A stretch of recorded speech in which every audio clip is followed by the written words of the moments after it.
guys, welcome back to channel Siksha Paradise. So today we are going to start our chapter 1 from class 12th basically. So chapter 1 जो है वो है reproduction in organisms. First chapter है तो इसमें just basic concepts दिए हुए हैं, जनरल चीज़ें जो हम ऑलरेडी डिस्कस करते आते हैं प्रीवियस क्लासेस में, क्लास 8th 9th 10th में.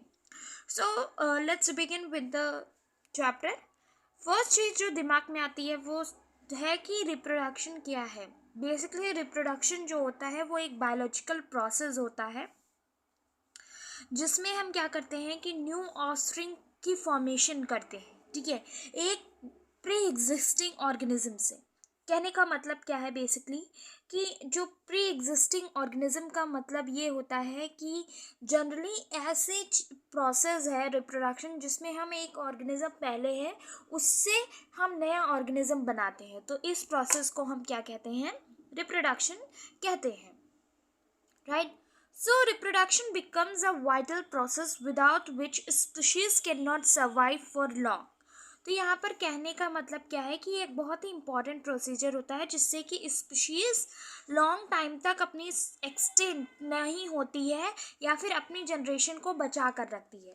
इन जनरल केसेस कहने का मतलब ये है कि जनरली जो ऑर्गेनिज्म हैं हमारे सराउंडिंग में वो अपनी कंटिन्यूटी को मेंटेन करने के लिए इस प्रोसेस को कैरी आउट करते हैं. ठीक है, जनरली क्या होती है कि किसी स्पीशीज़ को कंटिन्यूटी बनाए रखने के लिए, अपनी जनरेशन को मेंटेन करने के लिए इस प्रोसेस की नीड होती है. नेक्स्ट लाइन जो है हमारी वो यही कह रही है कि दैट दिस प्रोसेस एश्योर्स या फिर आप ensures continuity of species of generation after generation as older individual undergoes the senescence and ultimately they die. तो कहने का मतलब क्या है कि किसी भी स्पीशीज़ की जनरेशन को ये मेंटेन करता है क्योंकि एक सर्टेन टाइम बाद जो पर्टिकुलर स्पीशीज़ है उसका एक मेंबर डेड हो जाता है. तो अपनी लाइफ को पूरा जीने के बाद हम कह सकते हैं एक स्पीशीज़ का मेंबर डेड होने लगता है. तो उस स्पीशीज़ की कंटिन्यूटी को मेंटेन करने के लिए हमें इस प्रोसेस की ज़रूरत पड़ती है. ठीक है, जो नेक्स्ट टर्म है हम बेसिकली एनसीईआरटी वाइज चल रहे हैं. तो एनसीईआरटी में कुछ टर्म्स दिए हुए हैं जो कि आपको इस चैप्टर में पढ़नी है. पहला टर्म जो दिया हुआ है वो दिया है कि life span. Basically life span क्या होता है ये चीज़ आपको डिस्कस करनी है. तो लाइफ स्पैन के बारे में बात करें तो लाइफ स्पैन एक पीरियड होता है फ्रॉम बर्थ टू डेथ. ठीक है, उसे हम लाइफ स्पैन कहते हैं. याद रखना है नेचुरल डेथ की बात की जा रही है, मतलब कि जो ऑर्गेनिज्म की नेचुरल बर्थ का टाइम है और जब वो नेचुरली डेड होता है उस टाइम फेज को, उस जो टाइम पीरियड है उसे हम लाइफ स्पैन कहते हैं. अब ये life span million of years तो नहीं कह सकते हैं पर एनिमल्स के टर्म में हम मिलियन यूज़ कर सकते हैं क्योंकि जो टर्टराइज रहता है वो मिलियन ऑफ ईयर्स जीता है. बट ह्यूमन के केसेस में हम सर्टेन नंबर ऑफ ईयर्स को करते हैं. जैसे कि हम सर्टेन यहाँ पर कुछ स्पेसिफिक एग्जांपल्स दिए हुए हैं तो वो आपको याद करने हैं. लाइफ स्पैन के केस में दिया है हमें बटरफ्लाई का हमें बताया गया है कि बटरफ्लाई की जो लाइफ स्पैन होती है वो 1 to 2 वीक्स ही होती है.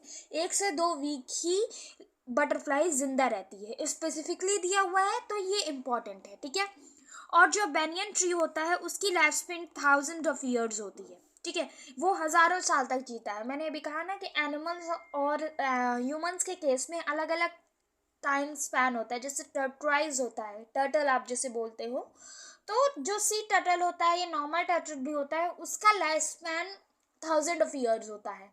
ठीक है, और वही ह्यूमंस जो है उनका 30 to 35 ईयर्स या फिर आप कह सकते हो अप टू 110 ईयर्स तक लोग जिंदा रहते हैं. तो ये लाइफ स्पैन होता है, राइट. अब इसके बाद कुछ सर्टेन टर्मिनोलॉजीज हैं. अब हम टाइप ऑफ रिप्रोडक्शन की बात कर लेते हैं, उसके बाद हम डिस्कस करेंगे. तो टाइप ऑफ रिप्रोडक्शन बेसिकली क्या है कि रिप्रोडक्शन जो है वो हर ऑर्गेनिज्म में अलग अलग तरीके से होता है. जैसे कि हम अगर बात करते हैं किसी प्लांट बेस्ड एनिमल ऑर्गेनिज्म की, जैसे हाइड्रा हो गया या फिर आपका एल्गे प्लांट हो गए, इन सारे स्पायरोगायरा हो गया, तो ये सारी चीज़ें क्या है कि इनका रिप्रोडक्शन मीन्स अलग होगा, क्योंकि उनकी बॉडी की जो स्ट्रक्चर है वो अलग है। ह्यूमन है तो उनमें रिप्रोडक्शन कुछ अलग टाइप्स के होगा, क्योंकि वो मल्टी सेलुलर ऑर्गेनिजम्स हैं। और जो अभी मैंने सर्टेन एग्जांपल्स दिए आपको, स्पाइरा वगैरह, ये सारे क्या है, यूनिसेलुलर ऑर्गेनिजम्स हैं। तो अलग अलग टाइप के ऑर्गेनिजम्स में अलग अलग स्टैंडर्ड है, अलग अलग लेवल ऑफ ऑर्गेनाइजेशन है, उसके बेसिस पर आपको अलग अलग रिप्रोडक्शन टाइप देखने को मिलेगा। ठीक है, तो हमने रिप्रोडक्शन टाइप को दो फॉर्म में बेसिकली डिवाइड कर दिया है, सेक्सुअल एंड एसेक्सुअल। सबसे प्रिमिटिव टाइप का एसेक्सुअल होता है। ठीक है, दो टाइप के हमने देखे हैं कि एसेक्सुअल एंड सेक्सुअल। तो जो एसेक्सुअल होता है वो प्रिमिटिव टाइप का रिप्रोडक्शन होता है, जिसमें सिंपली ऑर्गेनिज्म की बॉडी ब्रेक होती है और दो नए ऑर्गेनिज्म बन जाते हैं, जैसे कि इन अमीबा, राइट। और बट जो सेक्सुअल रिप्रोडक्शन होता है ये एक कॉम्प्लिकेटेड प्रोसीजर होता है, इसमें बहुत सारे स्टेजेस होते हैं, स्टेप्स होते हैं, और सर्टेन बॉडी चेंजेस होते हैं जो देखने को मिलते हैं हमें। और एसेक्सुअल जो है वो प्रिमिटिव होता है, जैसे कि आपने पढ़ा है प्रिमिटिव यानी prokaryotic cell and eukaryotic cells के बारे में। उसमें प्रोकैरियोटिक सेल्स जो होती है उन्हें हम प्रिमिटिव टाइप ऑफ सेल्स बोलते हैं। उसी तरीके से रिप्रोडक्शन में एसेक्सुअल रिप्रोडक्शन को हम प्रिमिटिव टाइप ऑफ रिप्रोडक्शन बोलते हैं। ठीक है, when offspring is produced by single parents with or without, once again, with और विदाउट, बेसिकली आपको मैं अगर जनरल कॉन्सेप्ट बता रही हूँ तो एसेक्सुअल रिप्रोडक्शन जो होता है उसमें सिंगल पेरेंट का इन्वॉल्वमेंट होता है। ठीक है, तो ये याद रखना है कि जो सेक्सुअल रिप्रोडक्शन होता है उसमें डुअल पेरेंट्स होते हैं, और आपका जो एसेक्सुअल होता है उसमें सिंगल पेरेंट इन्वॉल्व रहते हैं, राइट। तो यही चीज़ें मैंने एसेक्सुअल वाले में आपको दी हैं कि सिंगल पेरेंट का इन्वॉल्वमेंट होता है। बेसिक चीज़ें क्लियर रखिए। एसेक्सुअल जहाँ पर दिया है वहाँ पर आपको क्या याद रखना है, सिंगल पेरेंट, यानी कि वन पेरेंट भी आप बोल सकते हो, सिंगल पेरेंट भी बोल सकते हो। ठीक है, अब एक क्वेश्चन आता है कि ये कौन सा पेरेंट होगा, मेल होगा या फीमेल होगा। ये क्वेश्चन बहुत इंपॉर्टेंट है, क्योंकि जनरली आपको ये पता होना चाहिए कि मेल जो पेरेंट होता है वो सेक्सुअल रिप्रोडक्शन में ज़्यादा इन्वॉल्व होता है, और मेल जो है वो ही रिस्पॉन्सिबल होता है वेरिएशन के लिए। बट हमने ये देखा है कि ए सेक्सुअल में तो भाई सिंगल पेरेंट ही होता है, तो सिंगल पेरेंट कौन सी होगी, वो फीमेल होगी। क्या होगी, फीमेल होगी, क्योंकि जो भी रिस्पॉन्सिबिलिटी होती है रिप्रोडक्शन की वो maximum of the time female के ऊपर होती है। ठीक है, ए सेक्सुअल जो है उसमें वेरिएशन या कोई चेंज हमें ऑफस्प्रिंग में नहीं देखना पड़ता, जैसा फीमेल होगी डिक्टो वैसे ही हमारी नई ऑफस्प्रिंग बनकर सामने आती है। वहीं हम अगर सेक्सुअल रिप्रोडक्शन की बात कर रहे हैं, सो हमारे पास सेक्सुअल रिप्रोडक्शन में दो पेरेंट्स इन्वॉल्व होते हैं, सबको पता है, दोनों का सेक्स ऑपोजिट होता है और दोनों ही इन्वॉल्व होते हैं रिप्रोडक्शन के प्रोसेस में। सेकेंड चीज़ है कि यहाँ पर एक स्पेशल टाइप की सेल्स बनती हैं जिन्हें हम कहते हैं गैमीट्स, और इन्हीं गैमीट्स के फ्यूजन में हमसे रिजल्टिंग सेक्सुअल रिप्रोडक्शन का रिजल्ट यानी कि ऑफस्प्रिंग मिलता है। तो दो पेरेंट्स हैं, दोनों के में अलग अलग कैरेक्टर होंगे, मेल में अलग कैरेक्टर होगा, फीमेल में अलग कैरेक्टर होगा, तो इसलिए सेक्सुअल रिप्रोडक्शन में वेरिएशन ज़्यादा देखने को मिलता है, राइट। तो ये चीज़ें आपको याद रखनी है, इनका डिफरेंस पूछा जाता है जनरली। सो नाउ हमने ज़रा सा आपको इंट्रोडक्शन दे दिया है, अब थोड़ा सा डिटेल में बात कर लेते हैं दोनों टाइप ऑफ रिप्रोडक्शन के बारे में। तो एसेक्सुअल रिप्रोडक्शन के बारे में अभी हम प्रेजेंट टाइम में डिस्कस करने जा रहे हैं, उसको आपको ध्यान से देखना है, क्योंकि यहाँ पर आपको ज़्यादा चीज़ें देखने को मिलेंगी कि मैं स्पेसिफिकली क्या बताना चाह रही थी। आपको यहाँ पर देखना है कि ये किस ऑर्गेनिजम्स से फॉलोड किया जाता है जिनका सिंपल ऑर्गेनाइजेशन होता है। मैंने बताया जनरली प्रोकैरियोटिक या फिर एसेलुलर या यूनिसेलुलर ऑर्गेनिज्म एसेक्सुअल रिप्रोडक्शन को प्रेफर करते हैं। ठीक है, जो ऑफस्प्रिंग प्रोड्यूस होता है वो सिंगल पेरेंट से होता है। मैंने ये भी बताया कि सिंगल पेरेंट का इन्वॉल्वमेंट होता है। ठीक है, इसमें दिया हुआ है विद और without involvement of gamete formation. ठीक है, यहाँ पर आपको दिया हुआ है कि गैमेट फॉर्मेशन होता भी है और नहीं भी होता है, बट स्पेसिफिकली मैं बताऊं तो एसेक्सुअल रिप्रोडक्शन का मीन मतलब ये होता है कि गैमीट फॉर्मेशन नहीं होगा, ठीक है, क्योंकि सिंगल पेरेंट है तो दो गैमेट बनेंगे कहाँ से, बनेंगे ही नहीं। या फिर ये ऐसे केसेस में हो सकता है जहाँ पर आपका जो प्लांट है या फिर ऑर्गेनिज्म है वो क्या हो, बाइसेक्सुअल हो, यानी कि मेल एंड फीमेल दोनों कैरेक्टर पोज करता हो, दोनों टाइप के उसके पास सेक्स ऑर्गन्स हो, तो वो क्या कर सकता है, तब वहाँ पर गैमीट फॉर्मेशन होता है। बट जनरल केसेस में आपको एसेक्सुअल में क्या लिखना है, गैमीट फॉर्मेशन नहीं होता है, ठीक है।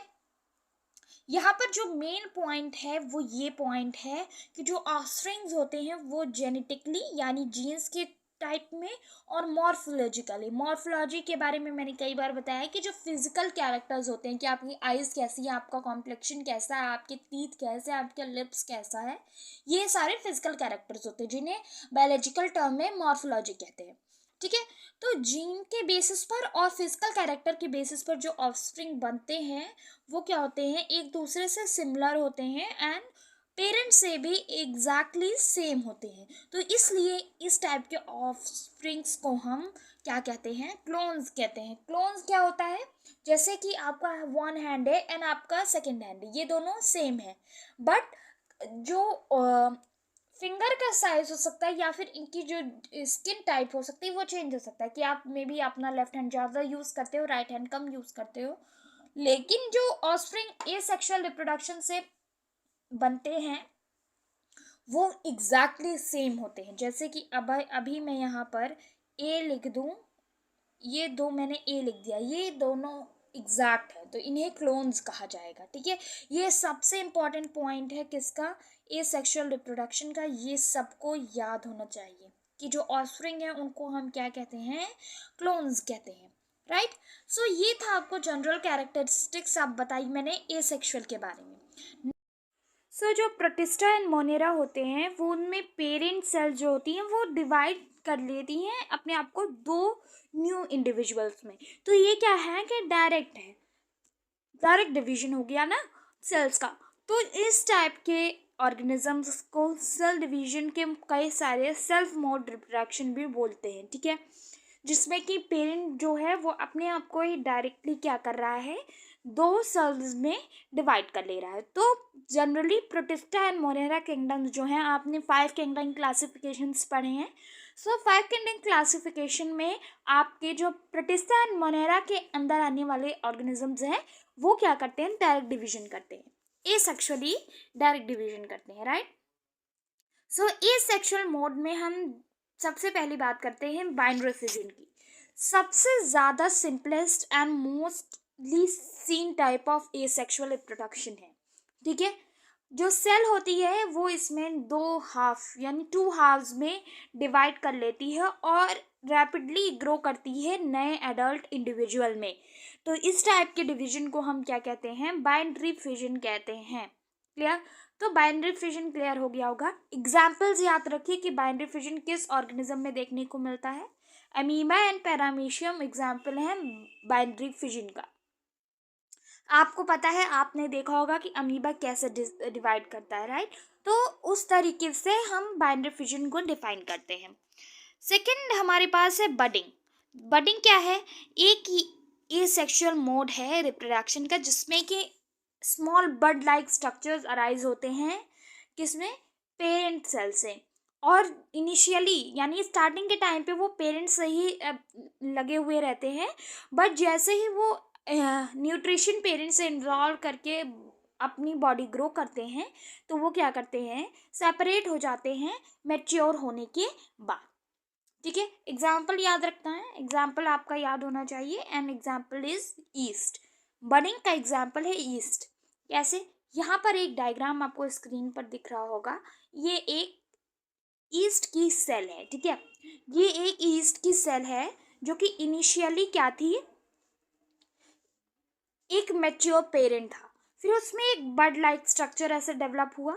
शुरुआत में वो पेरेंट से ही लगा हुआ था, अटैच था पेरेंट से ही, बट जैसे जैसे उसने पेरेंट्स से न्यूट्रिशन एब्जॉर्ब किया उसकी मेच्योरेशन होती गई, वो मैच्योर होता गया और आफ्टर सर्टेन टाइम ये बर्ड यहाँ से अलग हो जाएगी और ये दो अलग अलग ऑर्गेनिजम्स हो जाएंगे, एक ऑर्गेनिज्म अलग हो जाएगा और एक ये पेरेंट ऑर्गेनिज्म अलग रहेगा। तो इस प्रोसेस को हम क्या कहते हैं, बर्डिंग कहते हैं। सो जो सिंपल प्लांट्स होते हैं जैसे एल्गे एंड फंगस, तो ये कुछ स्पेशल कैरेक्टर्स बनाते हैं जिनके थ्रू रिप्रोड्यूस करते हैं। तो ऐसे बहुत से कैरेक्टर्स और हमारे कह सकते हैं स्ट्रक्चर्स हमें पता है जो कि स्पेशल टाइप के होते हैं, बॉडी में एक स्पेशल स्ट्रक्चर ही बन जाता है फॉर रिप्रोडक्शन। ठीक है, तो ऐसे कुछ स्ट्रक्चर्स के नाम आपके दिए हुए हैं जो कि सर्टेन आपको याद होने चाहिए, क्योंकि मैं ये इसलिए नहीं कह रही हूँ, आगे जब आप पढ़ना चालू करोगे चैप्टर तो वहाँ पर इन सब टर्म्स की यूजेज रहेगी। सो यू शुड नो कि ये एक्चुअली में क्या है। तो वो टाइप्स जो है स्पेशल स्ट्रक्चर वो कुछ इस टाइप से हैं। तो पहला जो स्ट्रक्चर है वो है ज़ूस्पोर।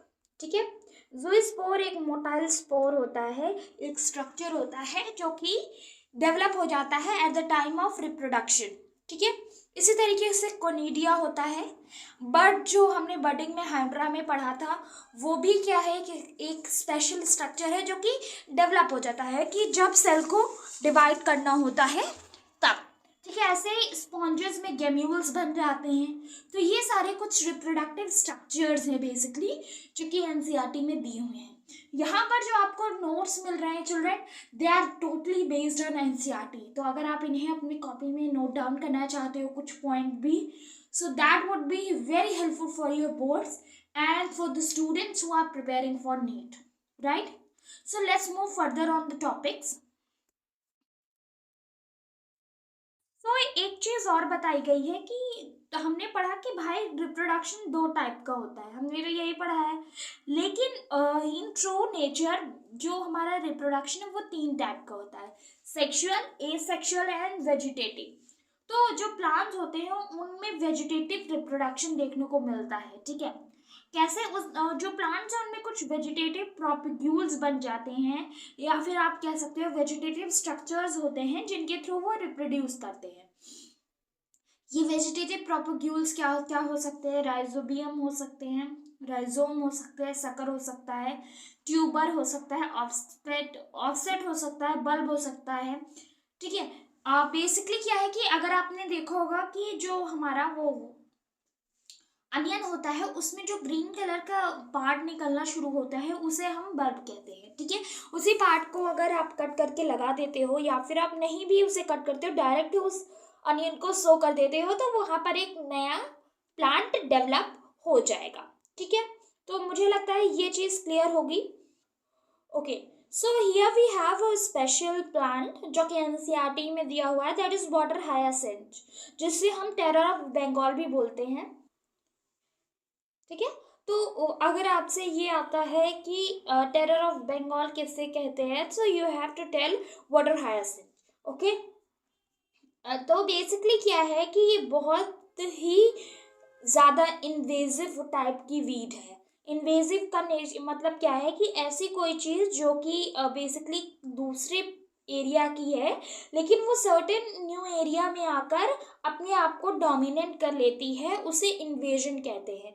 बेसिकली आप इसको इस तरीके से समझ सकते हो कि जिस तरीके से पुराने टाइम में राजा महाराजा होते थे तो वो एक किंगडम पर रूल करते थे, साथ ही वो आस पड़ोस के किंगडम पर आक्रमण कर देते थे and they won that kingdom and rule on it also.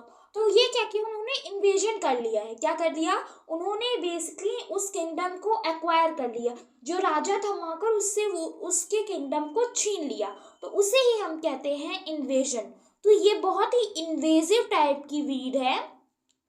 Invasive weed है, इसका क्या मतलब है, इसका मतलब है कि ये बहुत ही रैपिडली क्या करती है, रिप्रोड्यूस करती है और बहुत ही कम टाइम पे ज़्यादा जगह फैल जाती है। ठीक है, और ये वहाँ पर होती है, स्पेशल चीज़ इसके बारे में क्या है कि ये ऐसी जगह पाई जाती है जहाँ पर स्टैंडिंग वाटर होता है। मतलब ये रनिंग वाटर में नहीं होता है। यहाँ पर रनिंग वाटर क्या है, जैसे फ्लो ऑफ रिवर, रिवर क्या है, स्टैंडिंग वाटर नहीं है, रनिंग वाटर है। पॉन्ड आपका स्टैंडिंग वाटर है, मतलब एक सर्टेन एरिया में जब पानी रुक जाता है उसे स्टैंडिंग वाटर कहते हैं।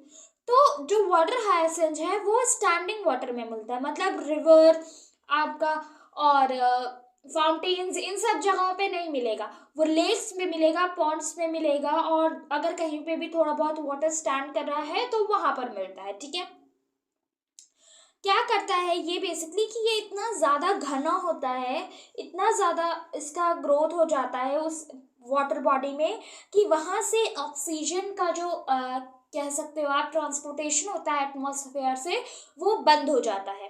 और जब एटमॉस्फेयर से ऑक्सीजन वाटर में जाना बंद हो जाएगा और वाटर से वेस्ट मटेरियल नहीं निकल पाएगा, मैं वेस्ट मटेरियल की कौन सी बात हो रही है, वेस्ट मटेरियल यहाँ पर रेफर किया जा रहा है कार्बन डाइऑक्साइड से, जो कि एक्वेटिक प्लांट्स और एनिमल्स वाटर में छोड़ते हैं। जो एक्वेटिक एनिमल्स और प्लांट्स होते हैं वो वाटर में डिजॉल्व ऑक्सीजन को यूज करते हैं। तो एक सर्टेन टाइम बाद क्या होगा कि वाटर का ऑक्सीजन कम हो जाएगा या फिर खत्म होने लगेगा। तो ऐसे में एटमॉस्फेयर से ऑक्सीजन वाटर में आएगा, लेकिन इनकी इतनी ज़्यादा डेंस ग्रोथ हो जाती है वाटर के सरफेस पर कि वाटर से में जो ऑक्सीजन है वो पूरी तरीके से खत्म हो जाता है। And because of the reason जो एक्वेटिक एनिमल्स हैं जैसे फिशेज हैं और भी जो छोटे मोटे स्नेल्स वगैरह हैं, एक्वेटिक लाइफ फॉर्म है, वो मरने लगती है, जिसकी वजह से क्या होता है कि वहाँ पर एक सर्टेन टाइम बाद ज़ीरो हो जाता है इकोसिस्टम। इकोसिस्टम बेसिकली ज़ीरो कैसे हो सकता है, क्योंकि वहाँ पर सिर्फ वाटर हाइसेंस है और कोई भी लाइफ फॉर्म नहीं बची है, तो इस वजह से वहाँ का इकोसिस्टम ज़ीरो हो जाता है। ठीक है, अब ये क्या है, ये इंडिया का फ्लावर या प्लांट नहीं है, ये इंडिया का नेटिव नहीं है, इसे बाहर से फॉरेन से इंडिया में इंट्रोड्यूस किया गया। क्यों इंट्रोड्यूस किया गया था, इसलिए इंट्रोड्यूस किया गया था क्योंकि जो इसके फ्लावर्स थे वो काफ़ी प्रिटी थे, पर्पल कलर के फ्लावर्स होते हैं इसके, और जो लीव्स होती हैं वो काफ़ी सुंदर दिखती हैं। तो just for a decoration purpose इसे इंडिया लाया गया था, but now with growing passage of time ये एक टेरर, ये एक खतरे की तरीके हो गया है, क्योंकि जो भी लाइफ फॉर्म्स हैं वो क्या कर रही हैं, इसकी वजह से डेथ हो रही है उनकी। So that's the main reason कि ये अब टेरर बनता जा रहा है। बेसिकली टेरर ऑफ बंगाल क्यों कहते हैं, क्योंकि ये बंगाल में इंट्रोड्यूस किया गया था एंड नाउ बंगाल में ये मैक्सिमम ऑफ द जगहों पर देखा जाता है, जिस वजह से एक्वेटिक लाइफ फॉर्म को हार्म पहुंच रहा है।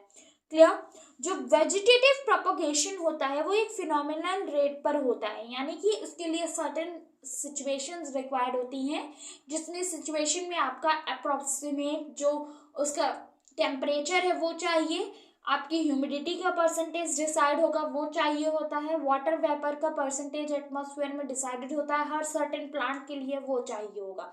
जब उसे उसकी सस्टेनेबल और नीडेड कंडीशन मिल जाएगी देन दैट वुड रिप्रोड्यूस। ठीक है, आज का वीडियो था आपका एसेक्सुअल रिप्रोडक्शन के बारे में, तो ये अब लास्ट पैराग्राफ है जो हम पढ़ने वाले हैं। नेक्स्ट वीडियो में हम डिस्कस करेंगे सेक्सुअल रिप्रोडक्शन के बारे में। सो एसेक्सुअल रिप्रोडक्शन जो है वो बहुत ही कॉमन मेथड है रिप्रोडक्शन का। ठीक है, कैसे ऑर्गेनिजम्स में, ऐसे ऑर्गेनिज्म में जिनकी बॉडी सिंपल है, यानी कि एल्गे और फंजाई टाइप के ऑर्गेनिज्म में। ठीक है, बट जैसे ही उनका अनफेवरेबल कंडीशन आती है कि एसेक्सुअल रिप्रोडक्शन के लिए, तो वो तुरंत क्या करते हैं, सेक्सुअल रिप्रोडक्शन पर जंप कर जाते हैं। जैसे कि आप इसको इस तरीके से समझने की कोशिश करो कि हम ह्यूमन बीइंग्स हैं, हम सेक्सुअल रिप्रोडक्शन करते हैं। ठीक है, हम क्या करते हैं, सेक्सुअल रिप्रोडक्शन करते हैं। तो सेक्सुअल रिप्रोडक्शन के लिए हमारे पास सर्टेन कंडीशंस होती हैं कि ये कंडीशन भाई हमें चाहिए, तभी हम सेक्सुअली रिप्रोड्यूस कर पाएंगे। तो उस चीज़ में अगर हम वो कंडीशन हमें नहीं मिले तो हम अपना मोड चेंज कर लेंगे, हम भाई क्या करेंगे, एसेक्सुअल मोड से रिप्रोड्यूस करने लगेंगे। इसी तरीके से कहा जा रहा है कि जो सिंपलर ऑर्गेनिजम्स हैं जैसे एल्गे फंगाई हो गए, ये सारी चीज़ें, ये लोग क्या करते हैं, ये लोग रिप्रोड्यूस करते हैं एसेक्सुअल मीन से। इनका सबसे कॉमन मोड क्या है, एसेक्सुअल है। सो ये एसेक्सुअल से रिप्रोड्यूस करते हैं, तो उसमें जब कोई बेसिक चीज़ किसी इंसान या ऑर्गेनिज्म से जुड़ी होती है तो वो उसकी प्राइमरी होती है। तो इनकी प्राइमरी नेचर क्या है, एसेक्सुअल है। प्राइमरी टाइप से क्या है, एसेक्सुअल रिप्रोडक्शन है। लेकिन जैसे ही इनको अनफेवरेबल कंडीशन होती है, इनकी अनफेवरेबल कंडीशन क्या हो सकती है, हो सकता है टेम्परेचर बहुत हाई हो जाए, ह्यूमिडिटी कम हो जाए, वाटर वेपर कंटेंट कम हो जाए, तो वो क्या हो गया, उनके लिए अनफेवरेबल कंडीशन हो गई। तो जैसे ही अनफेवरेबल कंडीशन आती है वो तुरंत ही एसेक्सुअल रिप्रोडक्शन मोड पर शिफ्ट हो जाते हैं, एसेक्सुअली रिप्रोड्यूस करने लगते हैं। ठीक है, ये क्लियर हो गया। तो आज के लिए इतना ही। हम नेक्स्ट वीडियो में मिलेंगे जहाँ पर हम सेक्सुअल रिप्रोडक्शन स्टार्ट करेंगे। बेसिकली हम लोग कल मिलने वाले हैं फिर से। सो अगर आपको वीडियो अच्छा लगा हो तो please like, share and subscribe to the channel, and for more updates do share with your friends and subscribe to the channel also, children. So till then, bye bye, take care, and wish you all a very happy new year. I wish that this year is going to be full of your dreams and you are going to be happy and blessed by God. That's all. Bye bye, take care, children. See you soon.